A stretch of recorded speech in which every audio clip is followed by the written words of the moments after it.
Hello guys, good morning. तो कैसे हो आप सब? आई होप कि आप सब बिल्कुल अच्छे होंगे। तो स्वागत है आप सभी का फिर से मेरे न्यू ब्लॉग में। तो लास्ट वीडियो में मैंने आप लोगों को दिखाया था कि हम लोगों ने माता रानी के दर्शन के लिए चढ़ाई स्टार्ट किया था, भवन पे पहुंच गए थे। और आगे की इस ब्लॉग में आप लोग देखने वाले हो कि हमने दर्शन कंप्लीट किया है। तो अभी हम लोग यहाँ पे भवन पे पहुंच चुके हैं और माता रानी के दर्शन के लिए बस हम लोग निकलने वाले हैं। तो इस वीडियो में आप सभी लोग प्लीज़ लास्ट तक बने रहिएगा, वीडियो को फुल वॉच कीजिएगा। और आप लोग मेरे चैनल पे पहली बार आए तो प्लीज़ चैनल को सब्सक्राइब करना मत भूलना। जय माता दी। हेलो गाइस, तो अभी हम लोग पहुंच चुके हैं भवन पे और यहाँ पे लग रही है बहुत ज़ोरों की ठंडी। तो मैंने अपना जैकेट फिर से डाल लिया है और बहुत से लोग अभी नहा रहे हैं। तो नहाने धोने के बाद फिर चलेंगे, माता रानी का दर्शन करेंगे। और अभी मैं अपनी वंशु को दिखाती हूँ कि मेरी वंशु को मैंने कहाँ पे छुपाया है।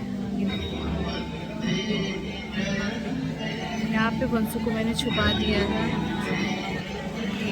अभी हम ऐसे बैठ गए हम लोग भवन। तो भवन जाने का रास्ता जो है इधर से है। तो अभी सभी लोग रेडी हो चुके हैं, लेकिन कुछ लोग दर्शन करके आएंगे, फिर सेकंड ट्रिप में कुछ लोग दर्शन करेंगे। तो अभी वंशु को लेकर के मैं रेडी कर रही थी, तो कुछ लोग दर्शन के लिए निकल चुके थे। और जब वो लोग आ जाएंगे ना, तो फिर सामान वगैरह देखेंगे तो हम दर्शन के लिए निकलेंगे। क्योंकि क्लॉक रूम में ना बहुत लंबी वाली लाइन लगी रहती है और सारा सामान वगैरह जमा करने में बहुत ज़्यादा ही टाइम लग जाता है। इसलिए हम लोगों ने प्लान किया था कि हम लोग 2 शिफ्ट में करके दर्शन कर लेंगे। तो फिर अभी कुछ लोग दर्शन करके आने वाले हैं। तो अभी हम लोग बैठे हुए हैं, तो फटाफट से वो लोग दर्शन करके आएंगे, फिर हम लोग यहाँ से निकलते हैं दर्शन के लिए। और जो लोग पहली बार वैष्णो देवी आने का प्लान कर रहे हैं, मैं उन लोगों को बता देना चाहती हूँ कि यहाँ भवन पे नहाने धोने का सारा सुविधा उपलब्ध है। तो आप लोग फर्स्ट टाइम आ रहे हो तो इस चीज़ के लिए बेफिक्र रहो, सारी सुविधाएं आपको यहाँ पे उपलब्ध है। नहा सकते हो आप यहाँ पे आराम से, और अपने सारे सामान को क्लॉक रूम में जमा करा दो। अदरवाइज ज़्यादा लोग हो तो आप लोग शिफ्ट में दर्शन कर सकते हो।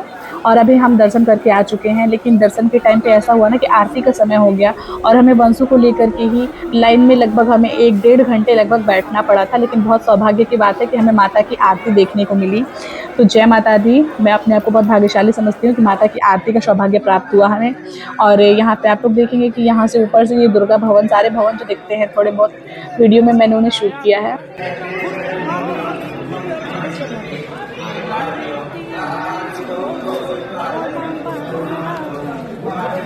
तो माता वैष्णो देवी के दर्शन के बाद हम लोग फटाफट से निकल चुके हैं भैरव स्थान का दर्शन करने के लिए। क्योंकि अगर माता रानी का दर्शन किए हैं और भैरव स्थान का दर्शन नहीं करते हैं तो आपके दर्शन को अधूरा माना जाता है, ऐसी मान्यता है। तो फिर इसलिए हम लोग निकल चुके हैं भैरव स्थान के दर्शन के लिए। और फिर हमने रोपवे की टिकट ऑनलाइन करा रखी थी पहले से, क्योंकि ऑन द स्पॉट जब टिकट कराते हैं तो कभी कभी बहुत ही भयंकर वाली भीड़ रहती है। तो फिर उस भीड़ के शिकार होगा तो काफ़ी टाइम लगने वाला है। इसलिए हमने पहले, आप लोगों को देखा होगा कि लास्ट वाले ब्लॉग में कि हस्बैंड जी ट्रेन में ही टिकट किए थे रोपवे का, और उस टाइम पे तो अभी ये बेटर रहता। और रोपवे का टाइमिंग मैं आप लोगों को बता देती हूँ कि सर्दियों के समय पे ये आप लोगों को सुबह 8 बजे से शाम को 5 बजे तक खुला रहता है, उसके बाद बंद हो जाता है। हाउ एनी कंडीशन आपको रोपवे से जाने को नहीं मिलेगा। फिर अगर आप चढ़ाई करते हो तो आपको पैदल चढ़ना है। और गर्मी के समय पे आप लोगों को मिल जाता है सुबह में 6 बजे से नहीं, सुबह में 7 बजे से शाम को 6 बजे तक, ऐसी टाइमिंग होती है। तो हमसे पहले कुछ लोग इस रोपवे में जा रहे थे, तो मैंने इन लोगों का भी कुछ वीडियो शूट किया था। हम लोग 2 शिफ्ट में गए थे, कुछ लोग आगे पीछे रह रहे थे इसलिए। तो ये रहता है ना। और इसके चार्जेस मैं आप लोगों को बता देती हूँ कि पर पर्सन 100 रुपीज़ रहता है। आप लोगों को अप एंड डाउन दोनों होता है। इसके लिए आपके पास एक कूपन मिलता है जिसको आपको सेफली रखना है। ये गुम हो गया तो शायद ही आपको नीचे आने दिया जहाँ आप भैरव बाबा के दर्शन एनी टाइम करते रहेंगे फिर उसके बाद। और पता नहीं हाउ एनी कंडीशन आपको आने दिया जाता है कि नहीं, लेकिन मैंने ऐसा ही सुना है। इसलिए आप लोगों को संभाल के रखना रहता है जो भी आपको कूपन अवेलेबल कराया जाता है। कुछ यात्री जाने वाले कुछ लोग होते हैं, वो लोग पैदल यात्रा भी कर लेते हैं भैरव स्थान की, क्योंकि बिल्कुल खड़ी चढ़ाई होती है। और माता रानी के भवन तक पैदल आने के बाद फिर खड़ी चढ़ाई चढ़ने में बहुत मुश्किल होती है। अब हालांकि अब सुविधा उपलब्ध हो गई है तो इसका बेनिफिट हम लोग भी लेते हैं। पहले ऐसा नहीं था, तो हम लोग खुद पैदल गए हुए हैं। पहले छोटे छोटे थे जाते थे, लेकिन अब तो मेरे से पैदल बिल्कुल नहीं चला जाता। और आपने देखा, मैं इस बार तो फर्स्ट टाइम घोड़े से आई हूँ। और अब हम लोग इसमें रोपवे में आ चुके हैं।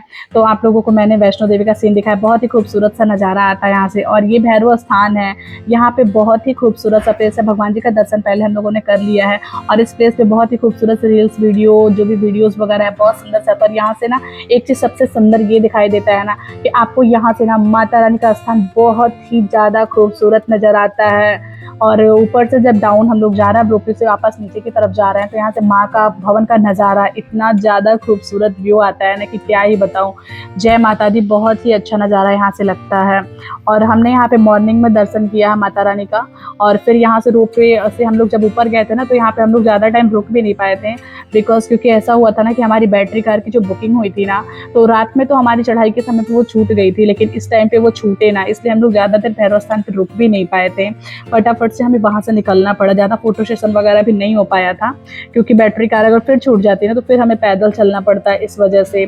तो अभी हम लोग आ चुके हैं बैटरी कार के पास। और जैसा कि मैंने आप लोगों को लास्ट ब्लॉग में बताया था कि बैटरी कार की बुकिंग 3 से 4 महीने पहले होती है, तो सभी लोगों को इसकी टिकट्स मिल भी नहीं पाई थी, कुछ ही लोगों को टिकट्स मिल पाई थी। और हाँ, मुझे भी मिल गई थी इसकी टिकट्स, और बेटर था कि वंशु को लेकर के मैं इसमें बैठ गई थी। तो कुछ लोग आ रहे थे घोड़े से और कुछ लोग पैदल आ रहे थे। तो अगर आप लोग भी प्लान कर रहे हो माता रानी के स्थान पे आने का, दर्शन करने का, वैष्णो देवी आने का, तो मैं आप लोगों को चार्जेस बता देती हूँ बैटरी कार की। तो अर्धकुमारी टू भवन का चार्ज आप लोगों को 450 रुपीज़ पड़ता है, और भवन टू अर्धकुमारी आप लोगों को 300 रुपीज़ पड़ता है, और यही यहाँ का फेयर चार्ज है, इसके अदरवाइज कोई चार्जेस नहीं है।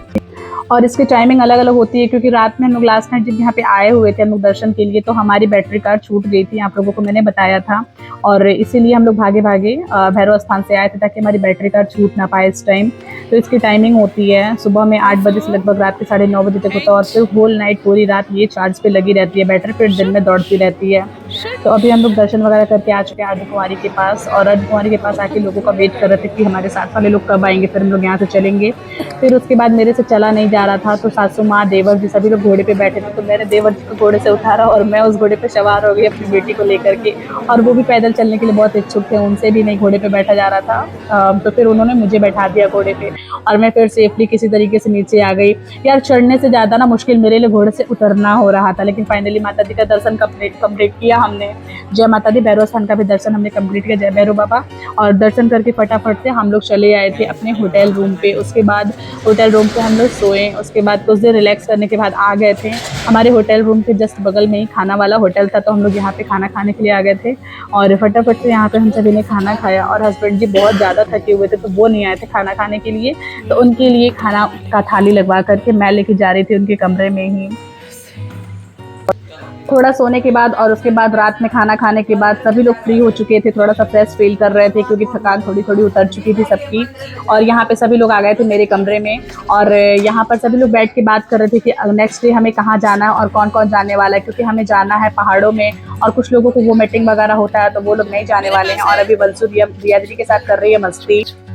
हम तो निखिल का फोटो खींच रहे थे आपका फोटो। ठीक है, इस वीडियो पसंद आई तो वीडियो को लाइक करना मत भूलना, कमेंट करके जरूर बताना कि आपको वीडियो कैसी लगी। मिलते हैं नेक्स्ट व्लॉग में, तब तक के लिए बाय बाय, जय माता दी, thank you for watching my channel.